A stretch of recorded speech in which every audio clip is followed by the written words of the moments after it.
मैं कोडिंग का भी थोड़ा सा कंटिन्यू करता हूँ। कोडिंग पे जो मैं सीख रहा था ना, तो पता है उसमें भी इतना टफ रहता है कि डेली बैठना, चीज़ों को समझना, चीज़ों को कंसिस्टेंट रखना कि भाई समझ नहीं आ रहा तो मैं तब भी देख रहा हूँ, उसको समझ रहा हूँ, छोटी छोटी चीज़ें बना रहा हूँ, गेम बना रहा हूँ खुद से। पहले क्या कर रहा हूँ कि पहले देख रहा हूँ, फिर उसे खुद बना रहा हूँ, तो वो चीज़ मैंने बड़ी मेहनत लगती है, उसमें कंसिस्टेंट रहना पड़ता है।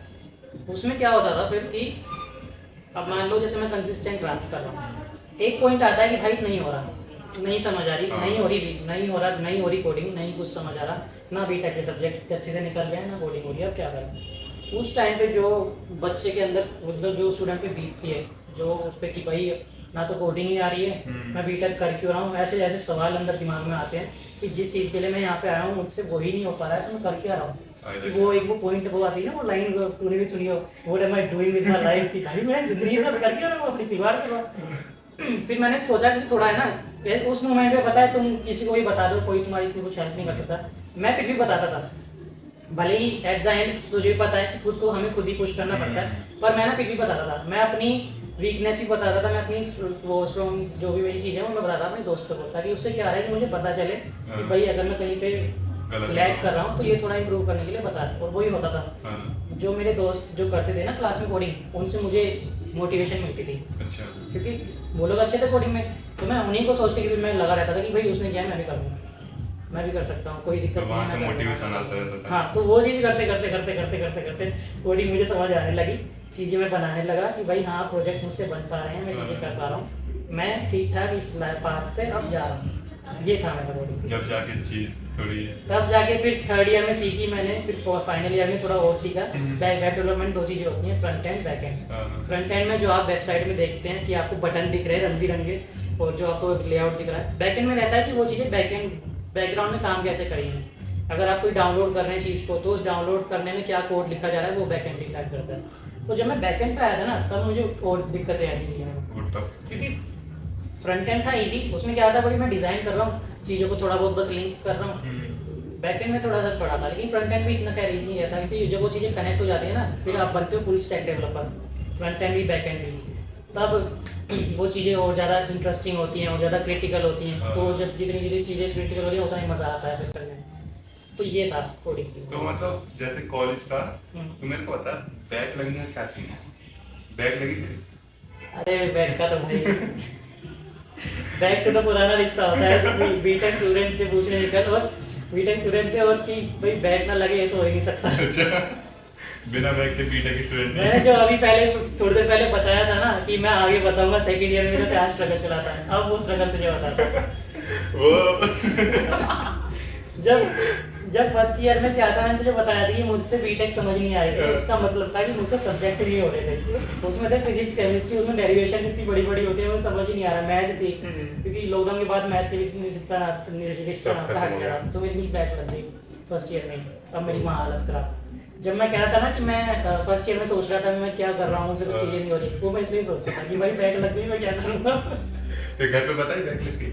हाँ, घर पे भी बताए। मेरा हाँ ये था, घर वालों से इतना सपोर्ट था क्योंकि वो भी जानते हैं कि भाई चीज़ें टफ होती हैं, बच्चा कोशिश कर रहा है, मैथ कर रहा है, कोई दिक्कत नहीं है, संभाल लेगा। उनका ये था, मैं बता देता था कि भाई हाँ लगी बैक, बताओ तुम्हें नहीं करवा रही मना कर दो। और वैसे अगर उस टाइम तेरे पास जैसे फर्स्ट ईयर में कर लिया था, अगर तेरे पास ऑप्शन होता बीटेक छोड़ने का, तो छोड़ता?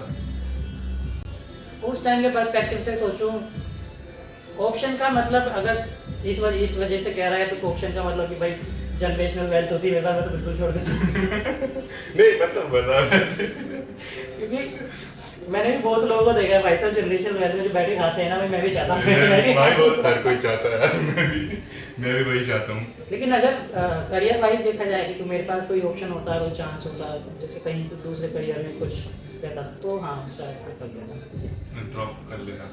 हाँ अगर ऑप्शन होता है, बट ऑप्शन नहीं रहता ना, क्यों?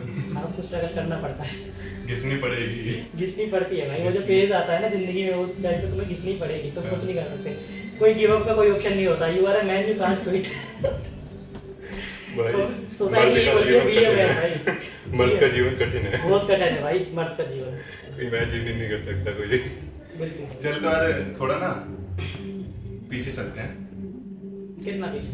थोड़ा सा और, कितना पता?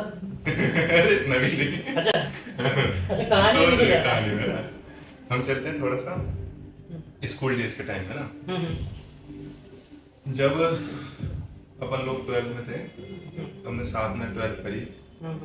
अपने बोले तो सारे ड्रीम्स, अपने सीक्रेट्स अपने बारे में एक दूसरे को सब कुछ बताया था। हाँ, सब कुछ शेयर कर रखा था हमने। 12th में हम शेयर करते थे हाँ चीज़ें। हाँ बता। 11 12 पॉइंट क्या तेज बोल भाई, टाइम नहीं मेरे पास। क्यों कि जा मैं रहे बोल के क्या ये बीटेक वाले इतने बिजी। क्योंकि मुझे रिपोर्ट लिखनी है भाई। अच्छा, मैं नल्ला बेरोजगार यहाँ कैमरा लेके बैठा हूँ, बता बता। है ना। हाँ। तो मतलब जैसे मान कि तू आज से 4 साल पहले गया, तूने 12th करी है, तो तू अपने आप को क्या एडवाइस देना चाहेगा कि बीटेक करनी चाहिए या अपने पैशन को फॉलो करना चाहिए? या सबसे पहले ये बता कि क्या एडवाइस देगा अपने आप को कि तूने 12th करी है अभी भी और तू उसको एडवाइस देगा? एडवाइस मैं ये देना चाहूँगा कि भले ही तुम कुछ भी करो, किसी भी चीज़ में हो, जो भी कर रहे हो, भले ही चल मैं उस टाइम पे अगर मैं उसे तू ये सोच रहा हो कि मैं उसे जाके बोलूँ कि भाई तू बीटेक मत कर, भले ही वो तब भी करे बोले, बट उसे मैं ना कुछ चीज़ें ऐसी समझाना की कोशिश करूँगा कि भाई तू कुछ भी कर रहा है कंसिस्टेंट रहे। भले ही तो कोई छोटी से छोटी चीज़ कर रहा है, कोई बड़ी से बड़ी चीज़ कर रहा है, कंसिस्टेंट रहे, कुछ गलत मत कर, अपने आप तेरी किस्मत चमक जाएगी। बस चीज़ों को कंसिस्टेंट लेके चल, अपने अंदर से झिझक निकाल। कोई नहीं देख रहा है तुझे तो क्यों इतना सोचता है बैठे कि कोई तुझे देख रहा है, कोई तेरे बारे में क्या सोच रहा है, कुछ मत सोच। जो तेरा मन करे सो चीज़ों को कर। जो मन करे कर। अब उसमें ये नहीं आता है कि जो मन करे तू कर। पुणे सुपरस्टार नहीं बनना, हाँ। इतना भी नहीं होता है भाई। लिमिट में रह के चीज करनी है। चीज़ों को बस ये है कि अपने अंदर है ना, खुद को कंसाइज वो मत करो, कंप्रेस मत करो। जैसे कहीं पे भी कुछ भी अपॉर्चुनिटी होती है तो ट्राई करो उसमें कुछ करने की, कुछ बेस्ट करने की, अपने अंदर का बेस्ट निकालो, ये चीज़ होती है। हाँ तो तूने ये बताया कि तेरी सेकंड ईयर में बैक लग गई थी, हो गया था, फिर क्लियर कैसे करी तूने? नहीं, मैंने तुम किसी सुना नहीं, मैंने ये नहीं कहा कि सेकंड ईयर में लग गई, लगी तो फर्स्ट ईयर में ही थी। हाँ, तो सेकंड ईयर निकली उसे निकालने में। हाँ ये मतलब हो गया था आगे पीछे। तो कैसे? तो जो मेरी फर्स्ट ईयर में बैक लगी थी, फिर उसके बाद है ना ये था मेरा कि बैक भी निकालनी है भाई, और जो सब्जेक्ट है उन्हें भी क्लियर करना है। क्योंकि चीज़ों को, क्योंकि मुझे भी कोडिंग भी सीखनी है, जॉब भी उठानी है लास्ट में आके। अब मैं इन चीज़ों को तो लेकर बैठ नहीं सकता। तो उनको निकालने के लिए क्या होगा, कुछ बैक मैंने निकाली, 1 2 निकाली, थोड़ी सी लगी थी। उसके बाद है ना मेरे क्लास में मेरा एक दोस्त है कॉलेज का ही क्लास का, उसने अपना एक यूट्यूब चैनल शुरू किया मल्टी आइटम्स नाम से। तो वो 1 शॉट वीडियोस डालता है, उसकी 1 शॉट वीडियोस पढ़ के मैंने अपनी बैक भी निकाली। अब तक के जितने भी सब्जेक्ट है वो मैंने ऐसे ही पास करे। तो वही उसका मैं बहुत धन्यवाद उसका, क्योंकि उसका जो कंटेंट था वो इतना अच्छा पढ़ाता था। 1 शॉट में ही सारा उससे ही हम लोग क्या करते थे कि भाई एक रात पहले उसे पढ़ा